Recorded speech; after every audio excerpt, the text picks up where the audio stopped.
ના કહ્યું કે પણ શું કહ્યું કે ક્યારે મોક્ષ થશે કહ્યું એ ખબર પડી એ શૈલી વાક્ય વાપર્યું હતું એ એમને એમ કહ્યું કે તમને જે ઈષ્ટદેવ ગમતા હોય એના પગ પકડી રાખજો તો તમને ભગવાન અક્ષરધામમાં લઈ જ જશે.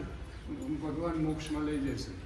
એ ભાઈને સરસ કહ્યું. એ બ્રાહ્મણ હતા અને હીરાબાએ કહ્યું કે મારે આ માગણી નીચે થઈ નીકળવું છે. પણ આપણે જે ધર્મ ભગવાનનું ગમતું હોય એ હૃદયમાં રાખવા. એ મઠ ક્યાં કરજીસનના મઠની વાત છે? ના ના ના નહીં તો કરજીસનના મઠમાં એવું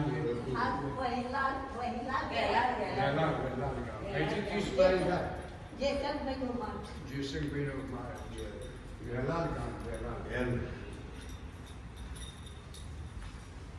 પણ બીજું આ છ વાતમાં ભગવાનના વખતની પ્રસાદની વસ્તુઓ આપણા મહારાજ શ્રી આટલી ભેગી કરી અને આપણને આ ભેગી કરવાનું કારણ શું કે તમે કહો કે એમને ક્યાંથી